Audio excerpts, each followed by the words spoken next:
How's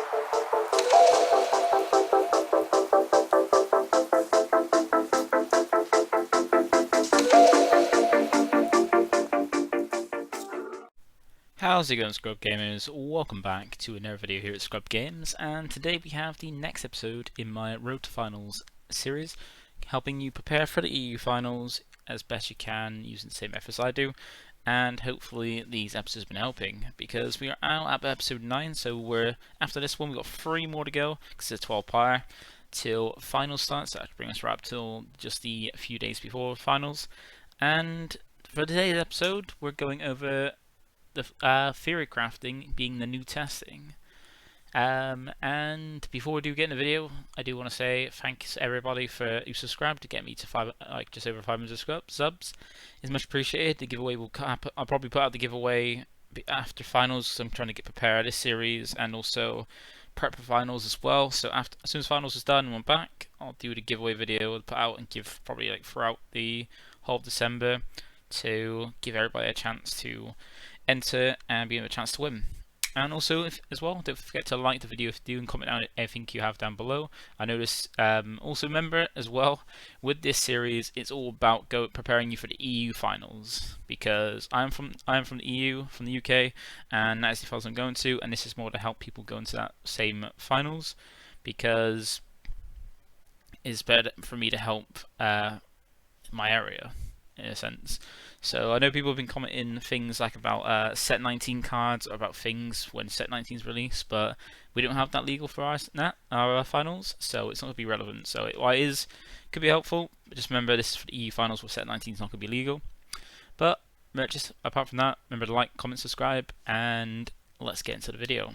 So for this episode, I've got to go over Theorycrafting, because if people don't know what Theorycrafting is, essentially what that is building your deck using mostly theory rather than actually testing it. So one of the main things when I prepare for a deck, or I build a deck, or think about a deck and how I'm going to build it, I don't really test it often. I normally just put together an idea, use that to, normally with most decks, they're built based on an idea, and then you slowly build into it, think about what it tries to do, what you can add, what kind of things you can add to help it. And for a good period of time, I did not have a locals or anywhere to go to play, which is mainly why the webcam locals I started came about. And during that period when I didn't really have anywhere to play or anywhere to go to play, apart from when big events came about, I didn't really have anywhere to test or actually play to try out decks or any ideas I had. So most of the time it came down to Theorycrafting, which I would just essentially if I found a deck or a certain card or interaction that I liked or I thought was interesting, I would build it based on just thinking about how that could be good, what deck you could build it in, what leader could go with it, what cards could go well to help it make it more effective, and build around that. And it really helps as well, because if you're like me, well, not like I was before, where I didn't have anywhere to test that idea to try it out beforehand, it's a great way to put into action. Well, not put into action, but try it out and figure out the ins and outs of it, the kinks as well. And it's one of the really best ways to test, really, because while testing does help, most of the time when you're testing, you're not always going to go against a deck that's in the meta, with locals and stuff. Testing at locals could be fun, but sometimes people at locals, they will test things they find fun that aren't really meta and aren't things you're going to come up against. And sometimes some decks, they have specific interactions that are unique to them that won't come up against most other decks, which means or it's different colors as well. Different colors do different things. And while testing is great at a local stage, it won't be as helpful. It's more helpful just in the fact that it allows you to test your deck, actually see how it performs. But testing against actual interaction stuff isn't going to be great. And that's where Theorycrafting comes in to be handy, where you can just theorize it, just think about your line of play, how effective it could be, what goes good against, but you shouldn't take it too far, because sometimes I have met people who, when they Theorycraft, not only will they just think about an idea and I think all the interactions, how it's strong against certain ones and bad against bad against others, and then what they can put in to help it get bad against others. Some people will just look at Theorycrafting and think an interaction is either a bit too strong and too strong to play against, or like absolutely busted. And some people might look at it and see and most of the time when people see it, it's like overpowered, thinking there's not much they can someone could do to either not much they can do to actually interact with it, but also not much they can actually do. Or not much they can actually do to interact with, and not many things that you can't already just also put in or have an out to deal with your idea. And some people will look at some ideas and think they're terrible, absolutely trash, because in their eyes they can see too many or enough outs to make it not really viable. And that's where the level of like really thinking and using a bit of logic and a little bit of common sense to figure out like where to go and what level to go with theory crafting. And it really helps like with putting together a deck and getting it ready before you do go ahead and test, because you can't just play just by Theorycrafting. You do have to do a little bit of testing, and really the only really testing you need to do with Theorycraft is just testing the consistency of the deck. You don't have to worry about how it performs against certain decks. Just working on the consistency of your deck, learning it to put it into practice, and learn the sequencing of the deck is probably one of the best ways to do, just to get the basic understanding, and then matchup knowledge after that becomes important to adapt and build onto it. But as well as that, like I have also come across people who sometimes they say things like, I'm not able to test as much as you do, or I don't get much testing, or as not good as a player as you, blah blah blah. Different things I've heard people say to others, myself, and things like that. And that's really an invalid point, really, because you don't have to be like, not everybody's at the same level of skill or like or knowledge on the game, and not everybody tests loads. Not everybody even tests. Just pick up a deck and give it a try. And there's got different ways you can prepare, because this is mainly what this Theorycrafting video is going over, even though it's been gone for a little bit. Is you don't have to just test constantly, like in person with someone. Just meet up with someone in person or go to a local to test. There's different ways you can do to prepare yourself, and not all of them involve with testing people. Like in my preparation for London, all I did was put together a deck, because I took Red Sin, and all I did was pick up Red Sin, looked at it, thought it was quite a fun deck and quite a strong deck to go with it, but then looked at like whatever ways to play it, like what the more optimal way to play it, and then came across the red-yellow package that I could chuck in to have access to Almighty Resistance, because Almighty Resistance is such a strong card. Like most counters are very strong, and this one being a cheaper one, I just looked into how I can actually put this into practice, like what cards I could put in to actually effectively use the card, and I just ended up building my little red-yellow engine to go into it, or little package, put into it to make it useful. And then it was just testing like the theory behind it, about what makes it strong, being able to chuck down the potential to chuck down a 30k triple striker, give it barrier to make sure it has protection, and then back up a kill swing when your opponent's at 3 life, with an all-out resistance to push through that damage and put everything in, so that way they have to actually deal with trying to see if they've got enough potential to combo power to survive the attack. And that's where that idea came about, and that's the same with Theorycrafting, which is testing that, and then testing how potentially consistent it could be to get that going through a little bit of testing, which we'll go over in a sec.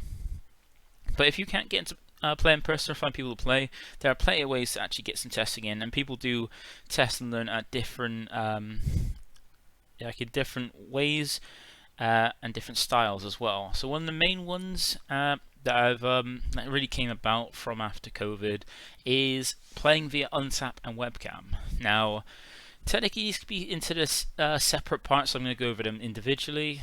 And we'll start off with untap. Untap is a browser-based site that you can use to test a deck. You can have access to, like, unlike webcam, you can have access to any card in existence that currently exists in the game test of it, so you're not restricted by what you actually physically have. You can test anything you want, which is a great mainly because you can use it as a way to test before you invest, because what's not a great financial investment is to be interested in a deck, think it's strong, pick up all the cards for it, then play it, realize it's not as strong or not to your liking, or like the playstyle is not to you, to your standard, or to your way of playing, and then stop playing it because you've just invested all this money into building a deck.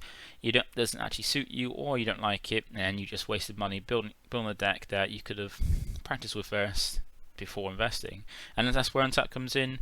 While the player quality against people on Untap isn't great, you still can use it as a way to test out your deck yourself, because you can still use it as testing how your deck performs, how consistent it is to see your plays and like perform, like with like your different sequencing, and then see if that's worth it to invest. And then your in-person experience against other people in your locals and big events could change from that. And while Untap is great for that, using proper testing it's not great, because the quality of players, you get some people that just, like from my experience, I've got a huge block list on Untap, which is where some people I've played against, either you get people that are very like a bit shitty when it comes to playing, like with their how they chat into the chat, or you get people that just they don't like the fact they're losing or doing well and will just disconnect or just leave. You get some people just straight up leave the game and just leave after like a few minutes just because they didn't open well, or like the game's not going as they would like. Or you got people who are just losing, not enjoying it, so they just disconnect, just leave it there and leave you waiting, or have to like force you to quit. And you also get people that just play and just play the troll. It's not great with the quality of players. You do get the odd egg with it, and it's best to play when people you know, because that way you know they have a person, you know it's not going to be a bad experience. And you also have as well it's not the worst, but it is pretty terrible when it comes to shuffling. The shuffling on and the randomization on tap isn't great, because it's not really randomizing, it's just the algorithm. And sometimes you'll get it where you just open like insanely bad, or the draws become like pretty predictable with it, which is not the greatest thing. But it still allows you to test out a deck, or even just like see how consistent it be, like testing opening hands and things like that, like what you can potentially do, like mulligan, like potentially how you can mulligan, and how your first few turns go, to see how you sequence, that help you with your sequencing. And you can test things, as I said, before you actually put any money into a deck to see if you're going to like it or not. But the overall testing of it and using it as a proper experience against random people is not the greatest. And that's where webcam comes in, like the opposite end, where it's a lot better for actually testing, because you actually get to use the cards you actually have, like test out against someone who's like actually going to be there. You can actually interact with them a little bit better, because you actually get to see the person and the cards a little better. Like for casually for webcam, it's a lot better, because if there's nothing on the line, people are less likely to cheat. But as we've seen with multiple events, when it comes to the competitive side of webcam events, then you do get people who will put the effort in the cheat just to do well, because of the pricing online, and it's a lot easier to cheat with things coming off camera and people having very questionable setups and camera angles as well, which led to that. As we've seen, I think with almost every single webcam event we've ever had in the game has had some kind of controversy around it, be it cheating or some questionable players or games. And that is one of the big issues with webcam for competitive things, because whereas pricing online, there is also then the incentive for some people to want to cheat to try and get that pricing. But then, unlike with OnTap, webcam limits you to the cards you actually have, so you can proxy things if you want to, like casually. But then that also comes down to if you're willing to do that. But webcam limits you to actually testing with what you have, which could be a little better, because if you're a budget player, you can test out what you actually have rather than having the hopes of having access to everything on OnTap but not being able to actually afford it. And also you get to actually play in person, like play with someone, like even though it's over webcam, you still get to essentially play as close to how we normally play in person as possible, which is actually quite decent.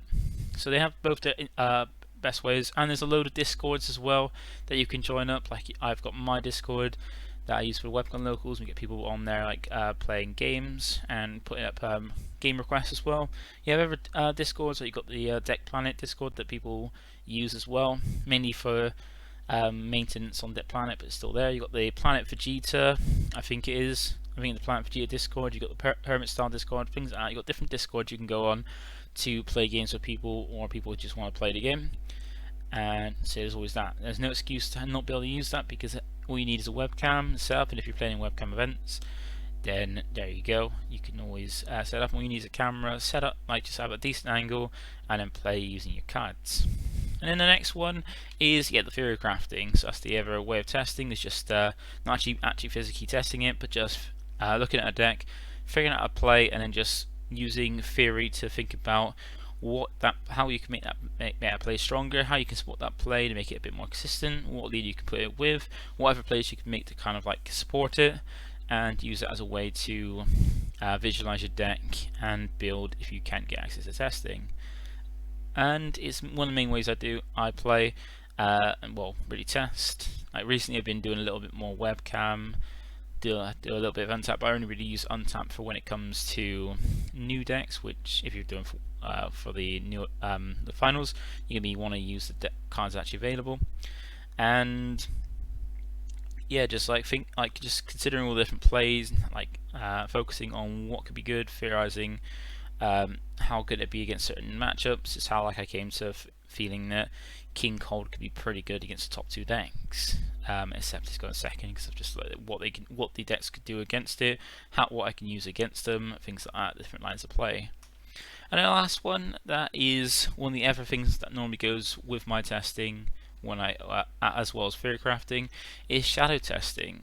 Now this is one where you don't actually need anybody to play. You just play an imaginary game with an imaginary opponent, and essentially this is great for actually testing your consistency, your mulligan, what you can do with a given turn, like practicing your sequencing essentially.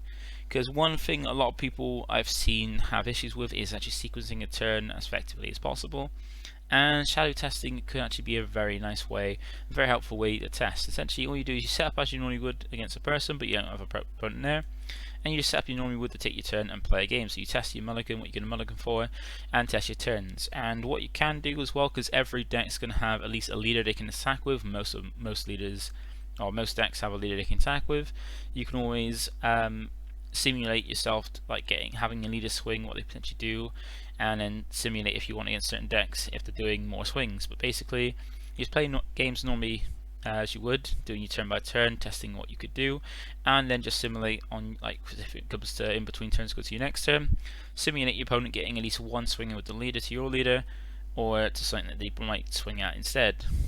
And this comes helpful especially with Theorycrafting, where you can figure out the theory behind the deck, put that into testing, thinking about how to play, what things you can go together, like essentially building a deck, and actually put into a little bit of practice with shadow testing to test the consistency and how you would sequence your turns 1, 2, and 3, because that's the most important turns of the game, figuring out how your first 3 turns can perform.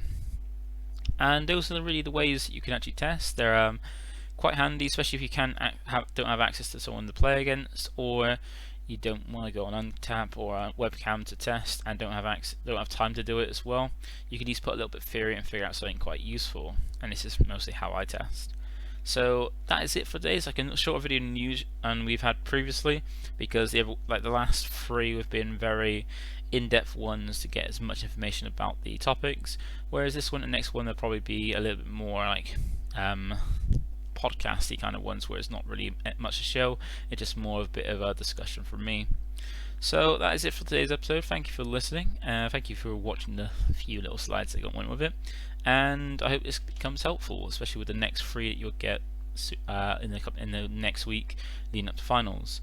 But once again, thank you for watching, thank you for listening. Feel free to give a like, comment and subscribe. I'll catch you in the next one. Bye for now.